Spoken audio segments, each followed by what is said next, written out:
안녕하십니까. 오늘 이제 출애굽기 19장 보도록 하겠습니다. 여러분, 이스라엘 백성들이 이제 13장부터 12장에서 열 번째 재앙이 일어나고, 이제 13장에서 하나님께서 불기둥과 구름기둥으로 인도하는 장면이죠. 13장에서 불기둥과 구름기둥으로 인도하고 14장에서 이제 홍해를 가르신 사건이 일어납니다. 그리고 이제 15장에서는 홍해 가른 것에 대해서 모세와 이스라엘 백성과 모세의 누나 미리암이 하나님을 찬양하는 장면이죠. 그러면서 찬양도 하지만 또 마라에서 3일길을 걸었는데 물이 없을 때에 마라에서 스물을 만나자 또 원망하죠. 하나님께서는 나뭇가지를 던져서 물을 달게 했지만 결국 여기서는 물을 제대로 마시지 못하고 엘림에 도착하죠. 엘림에 도착해서 우물과 또 여러 종려나무를 만나게 합니다. 이게 이제 15장에 있는 내용이고, 16장에서는 이제 하나님께서 신광야에서 아침에는 만나, 저녁에는 또 메추라기를 주시죠. 만나와 메추라기. 그리고 이제 또 리비딤에서는 또 물이 없으니까 모세와 아론을 또 원망하고 죽이려고 하니까 하나님께서 반석에서 물을 내시죠. 물을 내시고, 그리고 또 이때에 르비딤에서 아말렉 사람들이 쳐들어와 가지고 아말렉과의 전쟁에서 또 이기지 않습니까? 여호수아는 나가서 싸우고 모세는 손을 들고 기도하는데 옆에서 아론과 훌이 도와서 아말렉과의 전쟁에서 이깁니다. 그리고 이제 18장에는 이 시내산에 거의 도착해서 모세의 장인이 이들어가 와서 재판하는 것을 보고 천부장 또 백부장 50부장 10부장을 세워서 재판하도록 하라고 조언하죠. 그리고 이제 한 1년 동안 이제 그걸 정비해서 모세가 그걸 이제 실행합니다. 자, 오늘 이제 19장에 있는 내용은 이스라엘 백성들이 이제 시내산에서 호렙산이기도 하죠. 여기서 머물면서 하나님께 이제 계명을 받는 그런 내용입니다. 자, 19장 한번 보도록 할까요? 자, 시내산은 이렇게 생겼답니다. 시내산 위에서 보는 모습이죠. 저도 뭐 증거 대봐라 하면 안 가봐서 할 말은 없습니다. 정말 갈 기회가 있었는데 2번이나 있었는데 그때는 개척 초기여가지고 반은 노예에서 대준다 해서 대부분 목사님들이 다 갔어요. 2번이나. 근데 반을 대준다 해도 나머지 반은 도저히 제가 준비할 여력도 없고, 그때는 교회에서 또 이렇게 저에게 줄 만한 여력도 없어가지고 그 기회를 놓쳤습니다. 2번이나 놓쳤고, 지금은 뭐 가자면 어떻게 좀 할 수 있을 것 같기는 한데, 또 개인적으로 가기는 어렵고, 또 지금 또 이제 코로나잖아요. 그러니까 그것도 갈 수도 없는 상황이고, 다음에 이제 노예에서 또 가게 되고, 그러면 50%또 노예에서 할인해서 해주면 생각해 볼 생각 중입니다. 자, 이게 시내산에서 바라본 광경이죠. 자, 1절 볼까요? 19장 1절. 이스라엘 자손이 애굽 땅을 떠난 지 3개월이 되던 날 그들이 시내 광야에 이르니라. 자, 여기서부터 여기까지 3개월 거쳤습니다. 3개월 동안 와서 여기에 도착하는 거죠. 그들이 르비딤을 떠나서 시내 광야에 이르러 그 광야에 장막을 치되 이스라엘이 거기 산 앞에서 장막을 치니라. 르비딤을 떠나서 시내산 앞에서 장막을 쳤다 이 말이죠. 모세가 하나님 앞에 올라가니 여호와께서 산에서 그를 불러 말씀하시되 너는 이같이 야곱의 집에 말하고 이스라엘 자손들에게 말하라. 자, 하나님께서 모세를 산에서 부르시죠. 시내산에서. 시내산 꼭대기였던 것 같아요. 불러서 이스라엘 백성에게 이렇게 말하라 하시죠. 내가 애굽 사람에게 어떻게 행하였음과 내가 어떻게 독수리 날개로 너희를 업어 내게로 인도하였음을 너희가 보았노라. 애굽 사람에게 하나님 어떻게 했는가도 너희가 보았고 독수리가 날개로 새끼를 업어 인도하듯이 내가 너희를 인도했다는 것도 너희가 알고 있다. 세계가 다 내게 속하였나니 너희가 내 말을 잘 듣고 내 언약을 지키면 너희는 모든 민족 중에서 나의 소유가 되겠고 너희가 내게 대하여 제사장 나라가 되며 거룩한 백성이 되리라. 너는 이 말을 이스라엘 자손에게 전할지라. 그래서 내 말을 잘 듣고 내 언약을 지키면 나의 소유가 되게 하겠다 이 말이죠. 그리고 제사장 나라가 되게 하고 거룩한 백성이 되게 하리라 이렇게 약속해 주십니다. 내 말을 듣고 내 언약을 지키면. 그래서 출애굽기 19장 5절 6절 말씀이 중요한데 세계가 다 내게 속하였나니 너희가 내 말을 잘 듣고 내 언약을 지키면 너희는 모든 민족 중에서 내 소유가 되겠고 너희가 내게 대하여 제사장 나라가 되며 거룩한 백성이 되리라. 자, 이스라엘 백성이 출애굽한 지 3개월 지났다고 했죠. 하나님이 이스라엘 백성을 시내산에 호렙산이라고 말했죠. 모세가 부름받은 호렙산이 시내산이에요.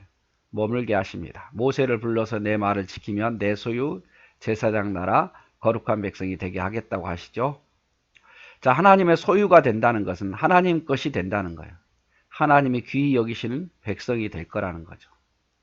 최고의 값진 소유물을 의미해요. 그러니까 하나님의 것이 된다는 것은 최고의 값진 하나님의 소유물이 된다 이 말이고 제사장 나라가 된다는 것은 여러분 제사장이 하는 일은 하나님과 백성 사이에 통로가 되는 거잖아요. 그래서 제사장 나라가 된다는 것은 세상과 하나님 사이에 축복의 통로로 이스라엘을 사용하겠다 그 말이에요. 그래서 축복의 도구가 되기도 하고 잘못하면 백성의 책임도 따르는 거죠. 역할은 통로가 되는 거예요. 통로. 하나님은 세계는 다 하나님께 속했다고 가르칩니다. 다 하나님께 속했다. 다 모든 것이 하나님께 다 내게 속하였나니. 여러분 세계가 하나님께 속했어요. 역사는 하나님의 소유 안에 있습니다. 이스라엘 백성을 독수리가 새끼를 훈련시킨 것처럼 길렀다. 어미 독수리가 날개에 새끼를 얹고 나는 것처럼 하나님은 그렇게 이스라엘 백성들을 인도하셨고 훈련시켰다 그 말이에요. 강하게 훈련시키면서 길렀다고 말하죠. 신명기 32장 11절 12절에 보면 마치 독수리가 자기의 보금자리를 어지럽게 하며 자기의 새끼 위에 너풀거리며 그의 날개를 펴서 새끼를 받으며 그의 날개 위에 그것을 엎는 것 같이 여호와께서 홀로 그를 인도하셨고 그와 함께한 다른 신이 없었도다.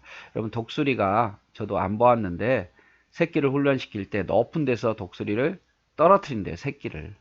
그럼 막 살려고 막 날개짓 할 거 아니에요. 그러면서 훈련이 되는 거예요. 날개. 이제 거의 떨어져 죽겠다 싶으면 다시 어미새가 날개로 탁 새끼를 받아들이고 다시 높이 올라가서 새끼를 또 떨어뜨리면 막 살려고 날개짓 하다 보면 날개가 그만큼 강해지고 높이 날 수 있게 된다 그 말이에요. 하나님이 이스라엘을 그렇게 인도하시고 그렇게 훈련시킨다 그 말이죠.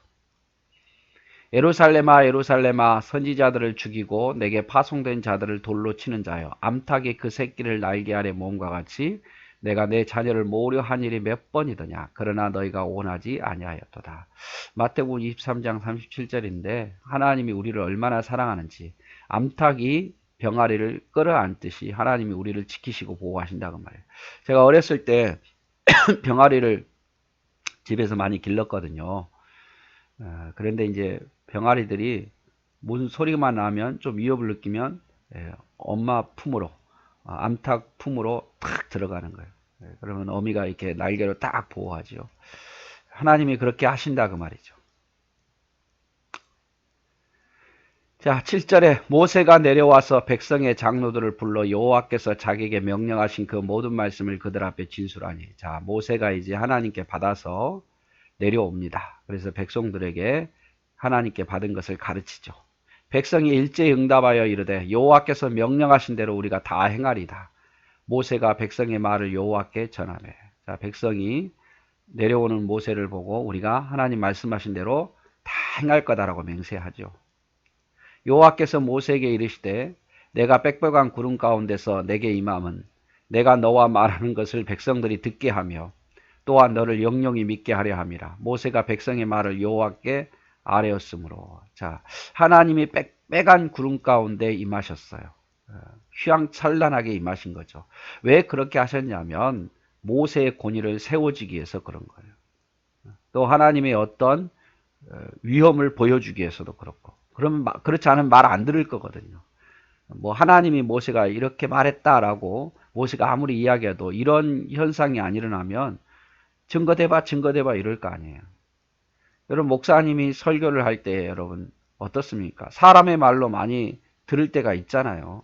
그런데 막 제가 설교할 때 막 뒤에서 막 천둥 번개가 막 치고 막 광채가 나고 제 뒤에서 막 그런 상태에서 내가 하나님 말씀을 전한다고 한번 생각해 보세요. 야, 저분은 하나님이 함께 하시는구나. 이러면서 막 두렵고 떨리는 마음으로 듣지 않겠어요? 그 시간에 누가 졸겠어요? 그 시간에 누가 핸드폰 보고 있고. 그래서 하나님께서 빽빽한 구름 가운데서 임함은 너와 말하는 것을 백성이 듣게 할 것이고 또한 너를 영영히 믿게 하기 위해서 내가 이렇게 한다라는 거죠. 여호와께서 모세에게 이르시되 너는 백성에게로 가서 오늘과 내일 그들을 성결히 하며 그들의 옷을 빨고 준비하여 셋째 날을 기다리게 하라. 이는 셋째 날에 나 여호와가 온 백성의 목전에서 시내산에 강림하실 것이라. 너는 백성을 위하여 주의 경계를 정하고 이르기를 너희는 삼가 산에 오르거나 그 경계를 침범하지 말지니 산을 침범한 자는 반드시 죽음을 당할 것이다. 이제 하나님께서 모세에게 명한 거죠.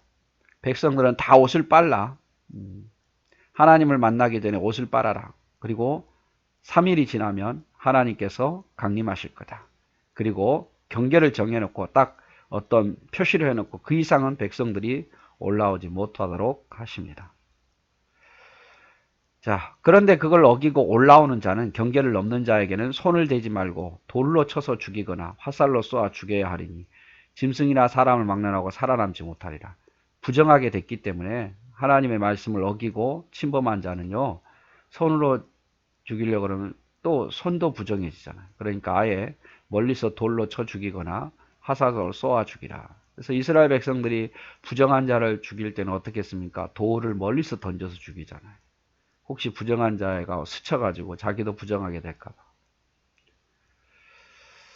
그리고 나팔을 길게 불거든 이제 백성들이 하나님 앞에 나오라 그 말이에요. 경계 이상을 넘어서는 오지 말고 하나님이 정하신 그 경계 안에서 옷을 깨끗이 하고 나오라 그 말이죠. 모세가 산에서 내려와 백성에게 이르러 백성을 성결하게 하니 그들이 자기 옷을 빨더라. 이제 백성들이 옷을 빨지요. 모세가 백성에게 이르되 준비하여 셋째 날을 기다리고 여인을 가까이 하지 말라 하니라. 자, 이 3일 동안은 여인을 가까이 하지 말라는 거예요. 여인이 부정해서가 아니라 혹시라도 어떤 성적인 관계를 하다가 뭐 부정하게 될까봐. 예를 들어서 뭐 월경 중에 있는 여인을 가까이해서 부정하게 된다든지 설정을 땅에다 해가지고 그 설정 때문에 부정하게 된다. 이럴 수가 있으니까 아예 그런 것을 끊어버리기 위해서 3일 동안은 여인을 가까이 하지 말고 성적 관계를 하지 말라 이 말이죠. 셋째 날 아침에 이제 드디어 셋째 날이 되었습니다. 우레와 번개와 빽빽한 구름이 산 위에 있고 나팔 소리가 매우 크게 들리니 진중에 있는 모든 백성이 다 떨더라. 우레 번개가 치고 막 하면서 여러분 번개 치면 무섭잖아요. 그럼 구름이 그냥 산 위에 가득 덮이고 나팔 소리 같은 게 크게 들리니까 백성들이 막 떠는 거예요. 하나님이 이렇게 일부러 임하신 거예요. 하나님의 위엄을 보이시려고. 모세를 권위 있게 만들려고. 모세가 하나님을 맞으려고 백성을 거느리고 진에서 나오매 그들이 산 기슭에 섰는데 시내산의 연기가 자욱하니 여호와께서 불 가운데서 거기 강림하시리라. 자, 연기가 자욱하고 그 가운데 불 가운데에 하나님이 강림하신 거예요. 그 연기가 옹기 가마 연기같이 떠오르고 막 구름같이 연기가 막 떠오른 거예요. 온 산이 크게 막 움직이고 진동하고 나팔 소리가 점점 커질 때 모세가 말한즉 하나님의 음성으로 대답하시더라. 상상해서 그린 걸 제가 캡처해 왔습니다. 구름이 빽빽하고 빛이 불기둥이 올라가고 얼마나 무서웠겠어요. 그죠? 근데 누가 이런 현상 속에서 하나님 말씀하시는데 누가 거역할 수 있겠습니까? 모세를 통해서 전달된 하나님의 명령을 이스라엘 백성이 다 지키겠다고 맹세하죠. 하나님 빽빽한 구름 가운데서 역사하시겠다고 하십니다. 구름은 하나님의 임재와 보호를 상징합니다. 하나님의 임재, 그 다음에 백성을 보호하겠다는 의미로서 구름이 나타나죠. 하나님 앞에 나오기 전에 성결하게 하라고 하십니다. 옷을 모두 세탁하고 3일을 기다리라고 하십니다. 백성들이 가까이 나오지 못할 구역이 있다고 하시면서 그 구역을 넘지 말라고 말합니다. 넘으면 죽는다는 거죠. 3일 동안 여인을 가까이 하지 말라고 하십니다. 거룩한 차원에서 혹시라도 부정하게 되면 이 3일 동안 부정하게 되면 하나님의 진노를 받을까봐 그리 하지 말라는 거. 아예 미연에 방지한 거예요. 뭐 여인하고 성적 관계를 해서 죄가 되는 게 아니라 아예 혹이라도 실수로 부정하게 될까봐 피를 가까이 하게 될까봐 그러는 거예요. 하나님은 우리와 번개를 통하여 동반하셔서 연기와 불 가운데 시내산에 강림하신다. 나팔 소리가 들리고 땅이 진동한다. 이렇게 하신 것은 하나님의 권위를 나타내기 위해서라고 말씀을 드렸죠.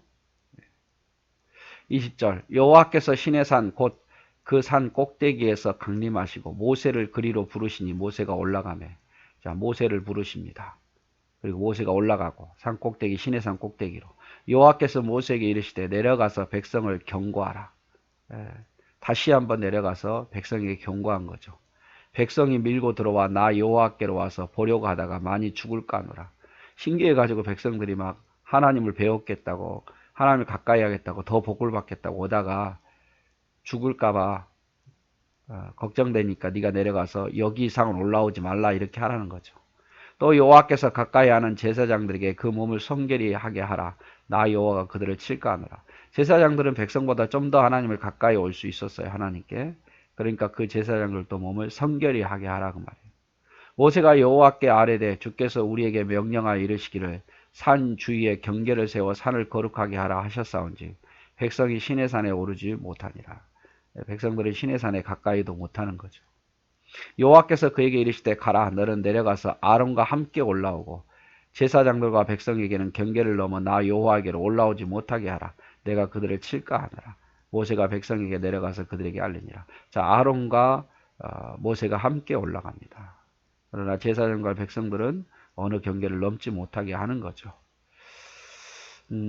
하지만 아론도 모세가 가는 곳까지 나중에 가지 못했던 것 같아요.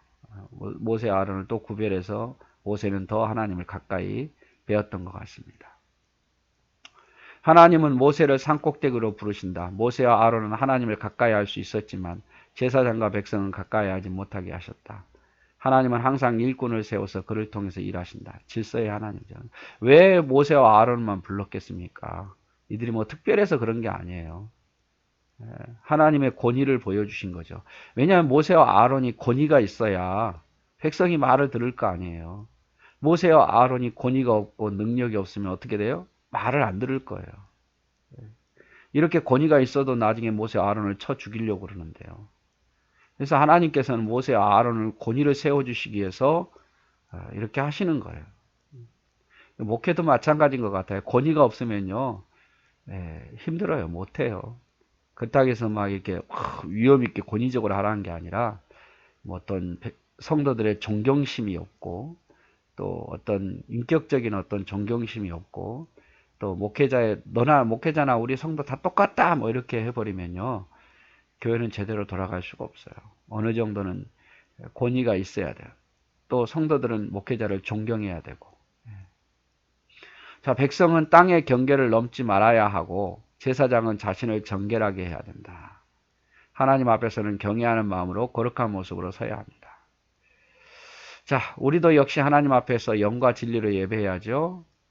산제사로 하나님께 예배해야 되고 말씀에 순종하겠다는 마음, 경외하는 마음, 두렵고 떨리는 마음으로 우리가 하나님 말씀을 들어야 돼요.